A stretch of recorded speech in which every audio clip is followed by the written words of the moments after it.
So my name is Erica Wozniak-Francis. I have been a Chicago public school teacher for the past 15 years. I just started my 15th year. And I've been at Oriole Park School a whole fifth grader, so almost 11 years. My relationship with my students, getting to know them and having time to see them grow like you, watching you as they get older and they learn things, and also just seeing the joy of students' faces when they walk into school and their excitement to learn. I am a Chicago Teachers Union delegate, that's what we call it. In other unions, they call it a union steward. But what that means is that I'm an elected representative for the staff at the school to advocate for our contract, which will be up in 2019. But I became union delegate in my very first year teaching in Chicago public schools because I started teaching on the north side of the city and then started my very first job officially on the far west side of the city. And I came to realize that there were inequalities in our city as far as the education system went, and I wanted to find a way to advocate for my students, and I found that was the teachers union, because teachers' working conditions are students' learning conditions. So when I advocate for an issue here at Oriole Park, such as high class sizes, I'm advocating for my students to have lower class sizes, and we use the teachers union as a means to advocate for the needs of our students.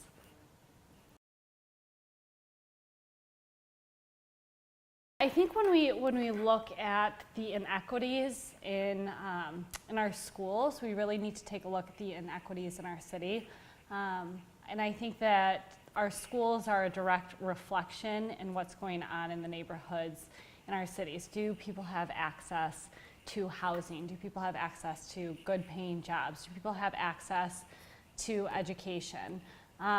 When a student walks into school from a home where they've heard 30,000 words and their parents have read to them and their parents have time to sit down and their parents don't have to worry about where their next paycheck is coming from or how they're going to pay the rent, students automatically are at an advantage. Students who are coming from homes where their parents have to work 2 or 3 jobs, or they have a single family home, or a single parent home, they're automatically at a disadvantage. So understanding where students are coming from and why they're coming from those situations. So up here at Oriole Park, we have kids who have all different types of needs. But overall, we have kids who come to school with breakfast in their bellies and a lunch packed for them, and parents who are going to make sure that they sit down and do their homework, and parents who have jobs where they can be home at 5 o'clock and make sure that they can read with their children. So it's 2 very different situations, and I think part of the issue that we're not looking at more closely as we're grading our schools is we're not looking at where our students are coming from on the first day of preschool or on the first day of kindergarten.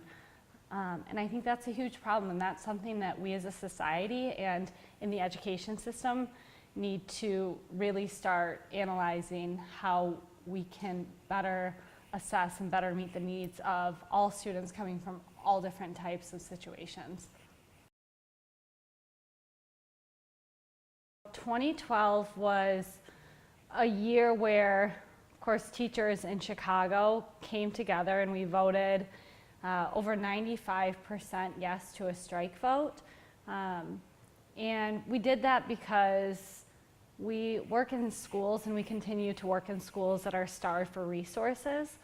And we came together to advocate for things such as having students have recess. Making sure that our students had extracurricular things within the school. So we are still fighting for those things, but in 2012 we came together and we made a huge statement, and that has trickled across the nation. We see teacher strikes all across the country, in Oklahoma, in Arizona. Teachers are coming together. They're wearing red. I'm wearing red today in solidarity with the union. You see a lot of teachers in the building wearing red because public education is under attack, especially right now under the current presidential administration and the current Secretary of Education, Betsy DeVos. Public education continues to be under attack, and teachers' unions are at the forefront of fighting for public education and for public school students.